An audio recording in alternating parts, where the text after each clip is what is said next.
Hello you all, you are welcome on our YouTube channel.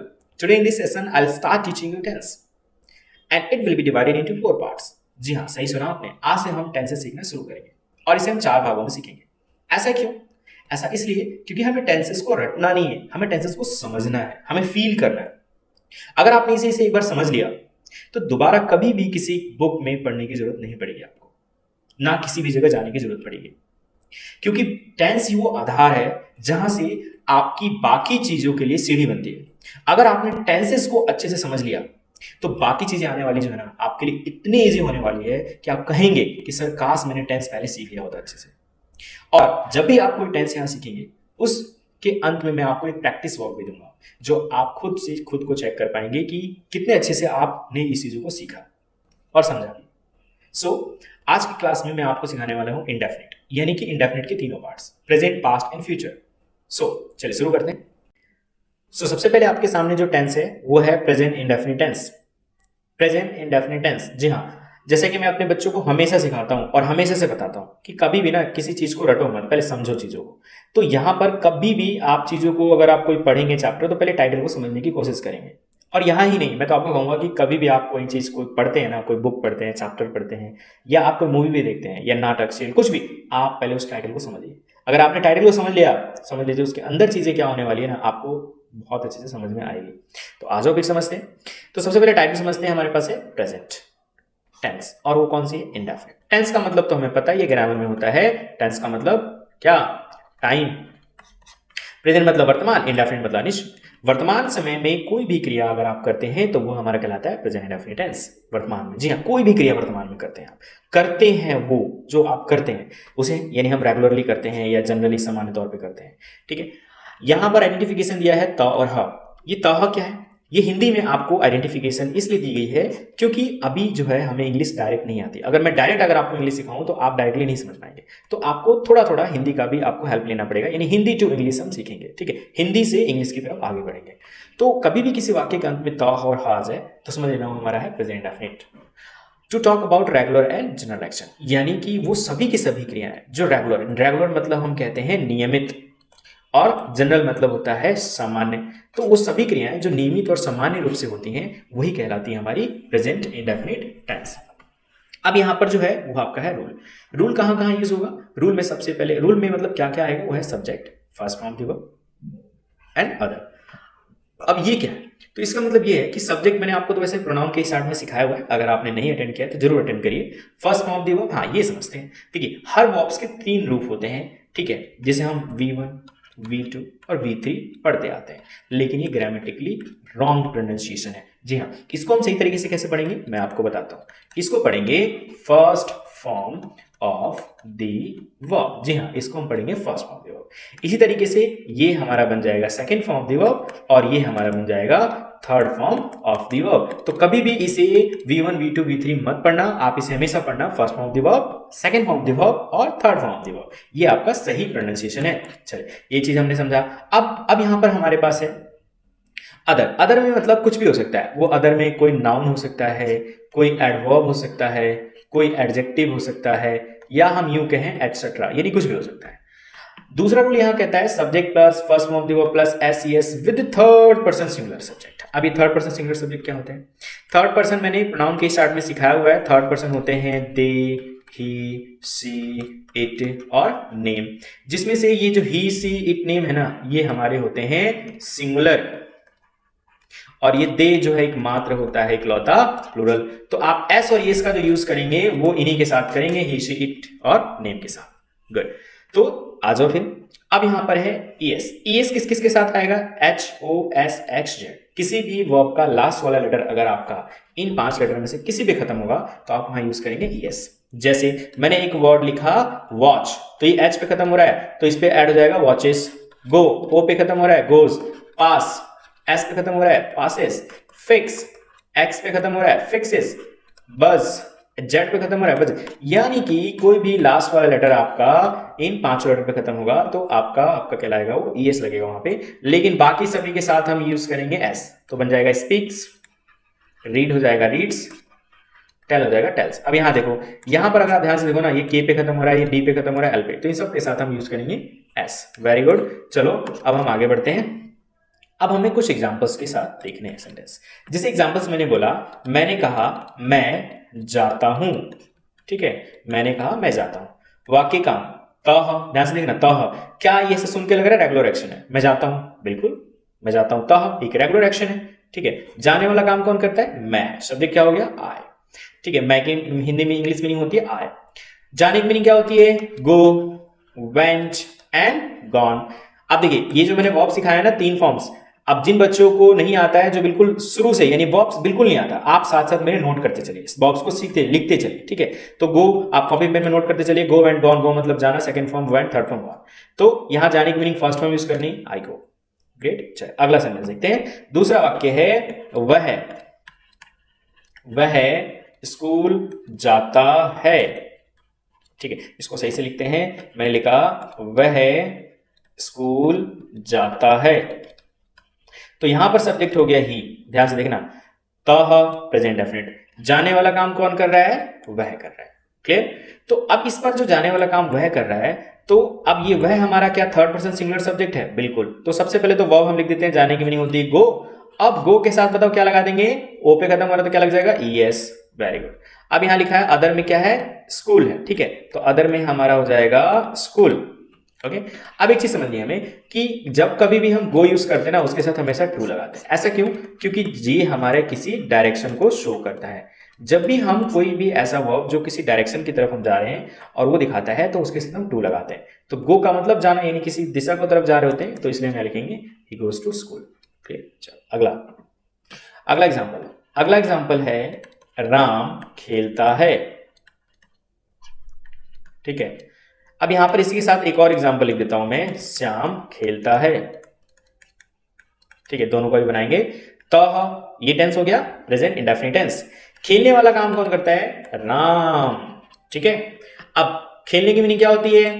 Play, ठीक है। चलो verbs आप नोट कर लो, यहां पर एक और वर्ब आ गई, प्ले मतलब खेलना, सेकेंड फॉर्म हो जाएगी प्लेड और थर्ड फॉर्म हो जाएगी प्लेट। Very good. तो अब यहां पर सबसे पहले फर्स्ट फॉर्म क्या लगा देंगे? प्ले। राम किसी का नाम है, क्या ये थर्ड पर्सन सिंगुलर सब्जेक्ट है? बिल्कुल, नाम थर्ड पर्सन सिंगुलर है, तो इसमें सिर्फ लगा देंगे एस, राम प्लीज।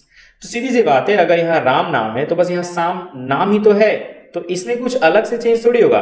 तो यहां पर भी क्या लिख देंगे? श्याम प्लीज, कुछ भी अलग से यूज नहीं करना। नाम बदलने से काम नहीं बदलेगा, नाम बदलने से कुछ नहीं बदलता।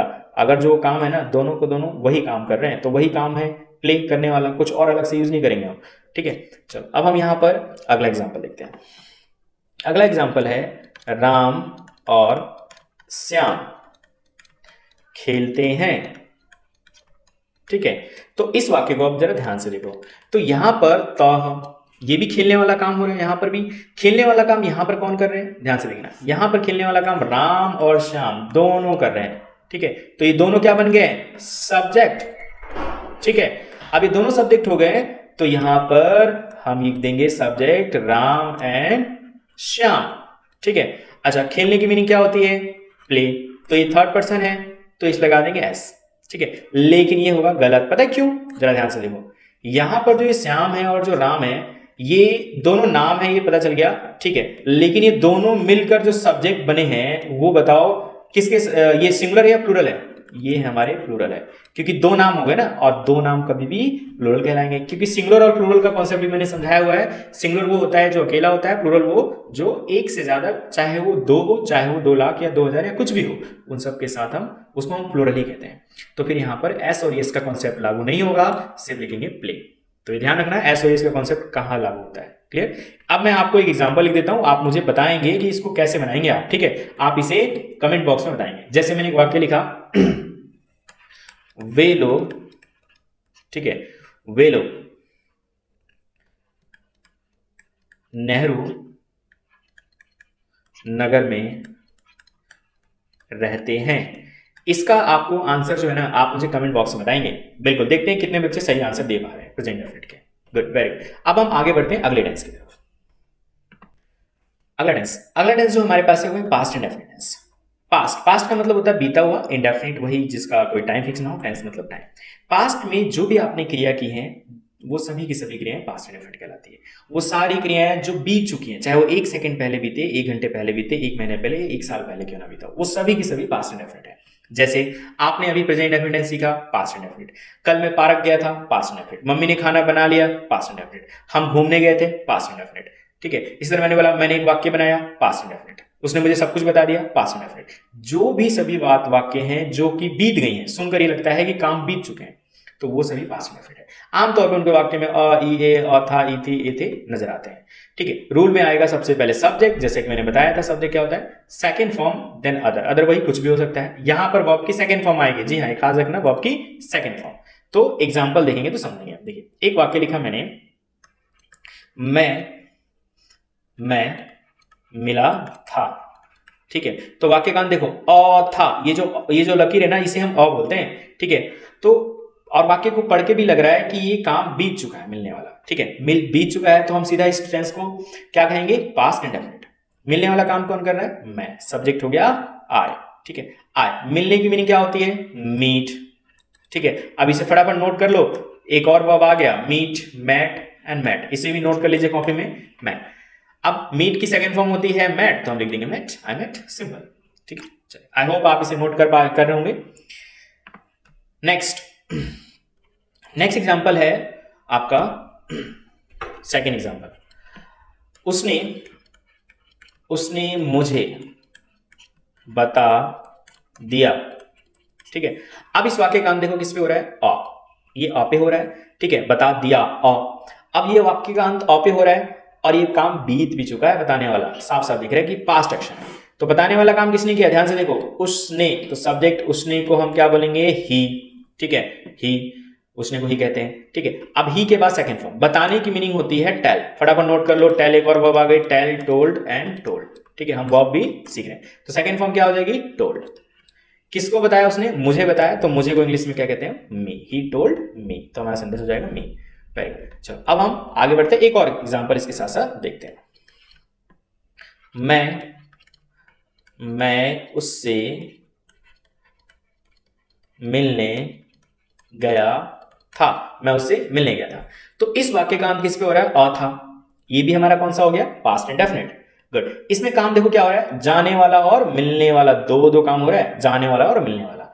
लेकिन हम सबसे पहले ना जो अंत वाली क्रिया होती है, जो सबसे अंत में होने, उसी को देखकर हम सब्जेक्ट को पकड़ते हैं। तो जाने वाला काम कौन कर रहा है, मैं। तो सब्जेक्ट हो जाएगा आया। ठीक है, जाने की मीनिंग गो होती है, मैंने सिखाया हुआ है अभी आपको, गो और वेंट एंड गॉन, ये मैंने सिखाया। तो हम यहां पर क्या यूज करेंगे, वेंट, क्योंकि सेकंड फॉर्म लगाना है आई वेंट। ठीक है, अब वाक्य बड़ा है तो इसमें अदर चीजें देखो, दो चीजें। ठीक है, तो हम पीछे से उल्टा चल के बनाते हैं। उल्टा चलेंगे तो मिलना हो जाएगा, मिलना क्या हो जाएगा, मीट। किससे मिला था, उससे मिला था। अगर ये लड़का है तो हिम की, उससे की मीनिंग होती है हिम, और लड़की है तो है her. I went meet her. But इसमें थोड़ी सी गलती है, उस गलती को ठीक कर लेते हैं। ग्रामर में कभी भी दो भाई एक साथ, यानी कि दो वर्ब एक साथ नहीं आ सकते, ये ध्यान रखना। वर्ब एंड वर्ब कभी भी एक साथ नहीं आ सकते। ठीक है, कभी नहीं आ सकते।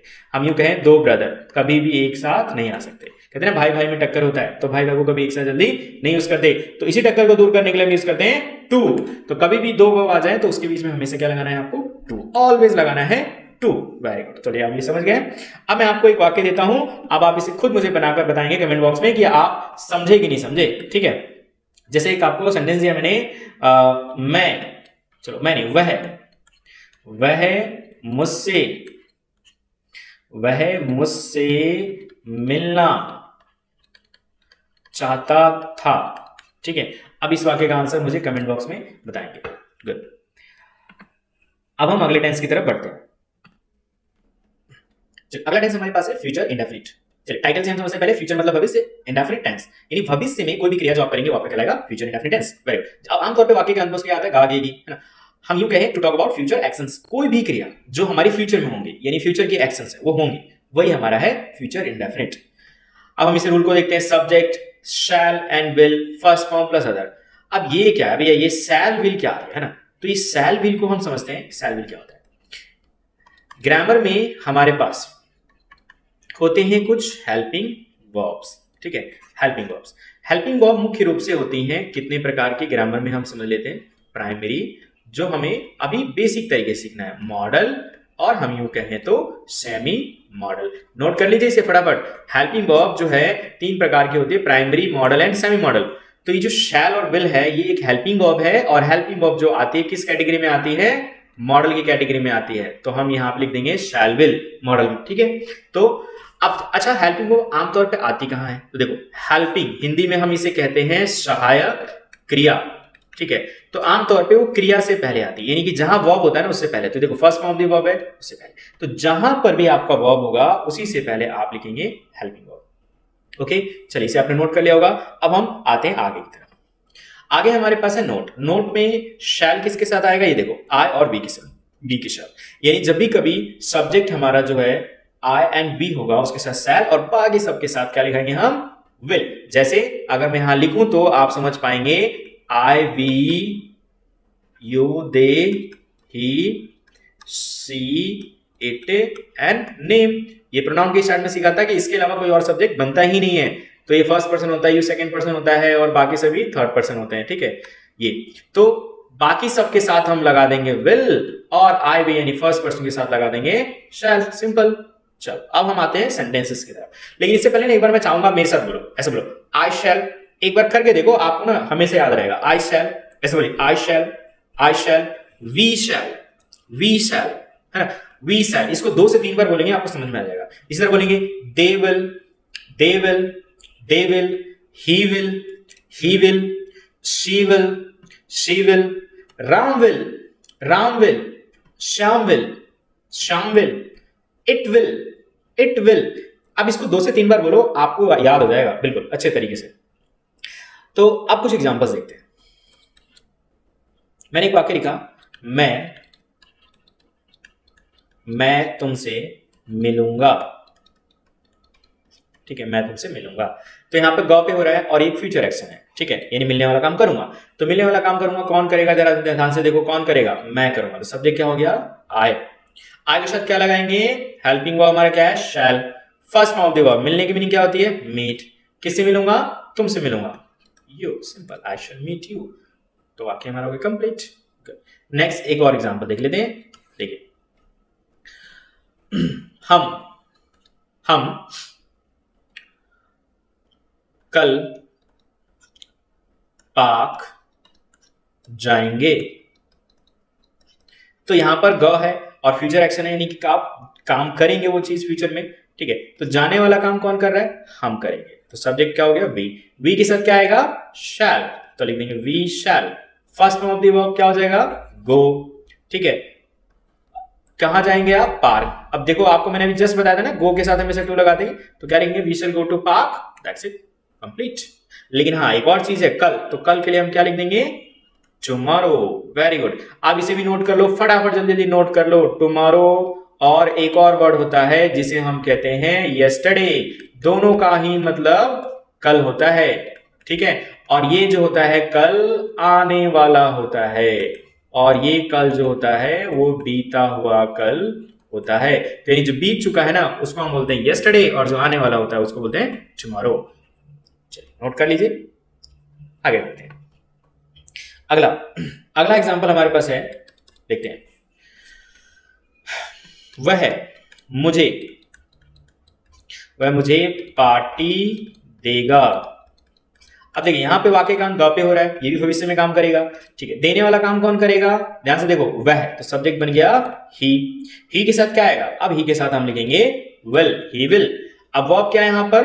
गिव, ठीक है। अब अदर में चीजें क्या है? पार्टी और मुझे। तो मैंने आपको बताया ना कि वाक्य से हम उल्टा चलते हैं, लेकिन जब वाक्य से उल्टा चलते हैं ना तो एक चीज का ध्यान देते हैं कि अदर में क्या क्या चीजें हैं, ठीक है। तो अदर में जब कभी भी ना किसी व्यक्ति का नाम हो, कोई पर्सन हो, ठीक है, कोई पर्सन हो, किसी पर्सन का क्या हो? नाम दिया हो, ठीक है, या हम कहें तो कोई भी प्रोनाउन हो, तो यानी किसी के व्यक्ति का नाम हो या प्रोनाउन हो, तो सबसे पहले हम उसको लिखते हैं। तो जैसे यहां पर देखो, ये प्रोनाउन है, किसी का नाम है मुझे, तो हम पहले इसको लिखेंगे, फिर लिख देंगे पार्टी, ठीक है। तो एक चीज का हमने ध्यान और देना है कि अदर में हम सबसे पहले उस चीज को लिखते हैं जो कोई पर्सन हो या किसी का नाम हो, हम उसको पहले लिखते हैं, फिर बाकी चीजों को हम लिखते हैं, ठीक है। तो होगा हमारा sentence, he will give me a party. Very good.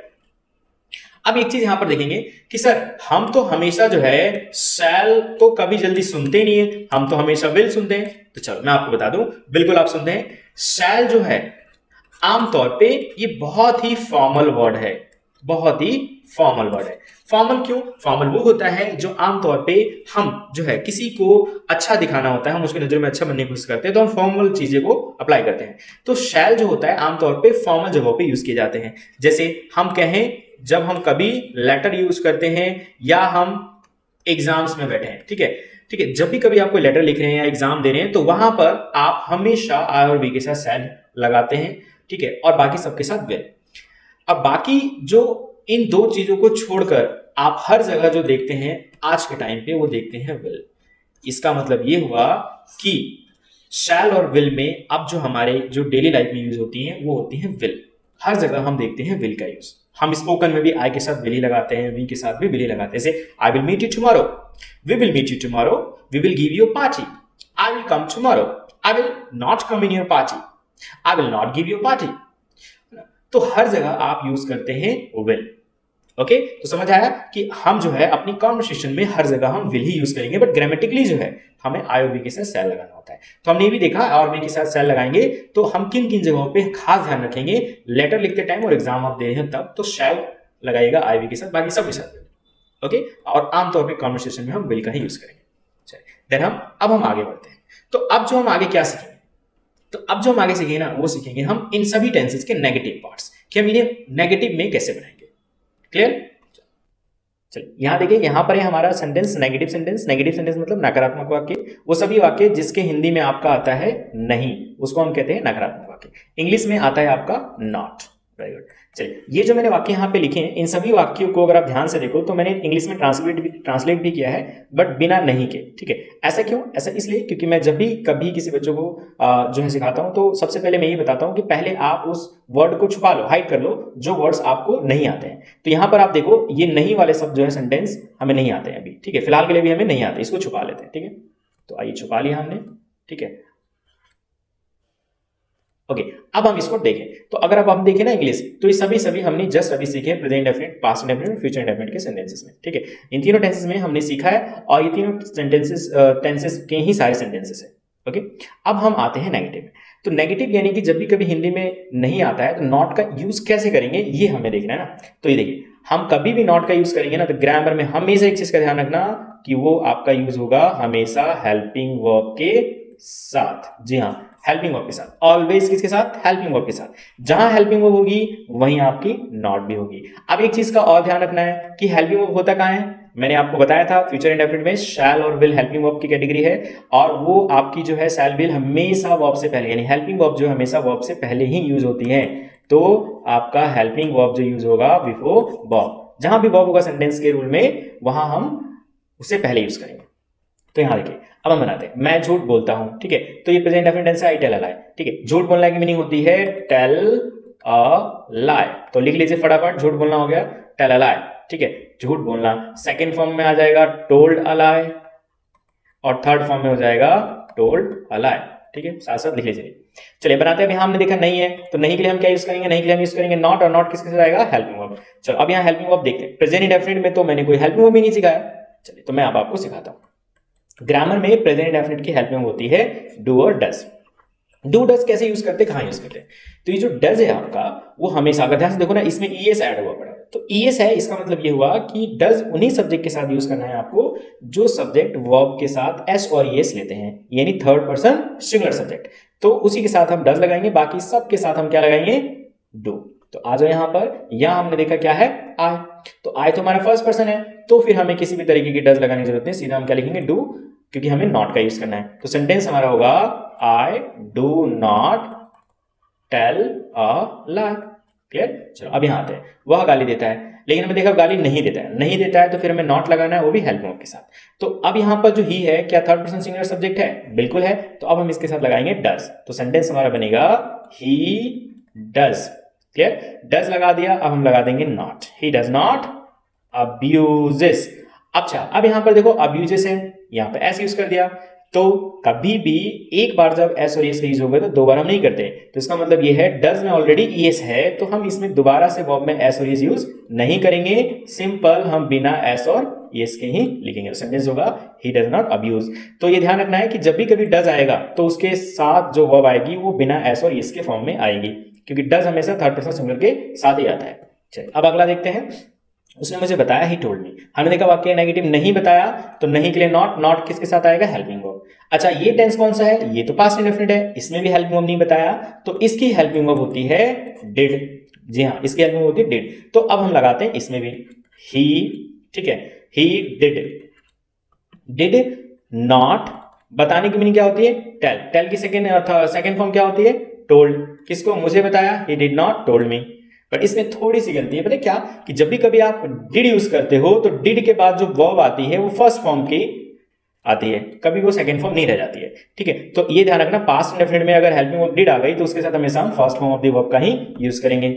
हमने खाना खाया, वी एट। हमने खाना नहीं खाया, ये भी पास्ट इंडेफिनिट है, तो सब्जेक्ट होगा वी और डिड लगा के हम नॉट लिख देंगे, वी डिड नॉट। अब जो एट लिखा है तो मैंने अभी जस्ट क्या बताया, डिड आया तो फिर सेकंड फॉर्म ना होकर क्या हो जाएगा, फर्स्ट फॉर्म। तो एट की फर्स्ट फॉर्म होती है ईट, वी डिड नॉट ईट। तो कभी भी देखिए ध्यान रखना, डिड के बाद जो वर्ब आएगी वो फर्स्ट फॉर्म में आएगी। मैं कल आऊंगा, यहां है नहीं आऊंगा, तो सिंपल है, इसमें कुछ नहीं करना है, तो बहुत आसान है। इसमें हेल्प वर्ब क्या है, शैल, तो बस शैल के साथ हम लगा देंगे, तो सेंटेंस हो जाएगा I shall not come tomorrow. Simple. तो इसमें आपको शैल के साथ नॉट लगा देना है, क्योंकि शैल हमारी क्या है, हेल्पिंग वर्ब है, ये तो हमने समझाई है। वह अब मुझसे बात नहीं करेगा, तो नहीं करेगा इसमें भी नॉट लगा देना। इसमें हेल्पिंग वर्ब क्या है, विल, तो यहां पर लगा देंगे नॉट, तो सेंटेंस हमारा हो जाएगा he will not talk to me now. ठीक है, he will not talk to me now, वह मुझसे बात नहीं करेगा, तो यहां पे नॉट है विल से पहले। तो नेगेटिव सेंटेंस में एक चीज का ध्यान रखना है कि वो हमेशा आपके जो है वो किसके साथ आते हैं, फर्स्ट हेल्पिंग वर्ब के साथ, जिसमें से प्रेजेंट इंडेफिनिट और जो पास्ट इंडेफिनिट है इसकी हमने रूल में हेल्पिंग वर्ब नहीं सीखी, तो हमने जस्ट अभी समझा कि डू डज प्रेजेंट इंडेफिनिट की हेल्पिंग वर्ब होती है और पास्ट की होती है डिड।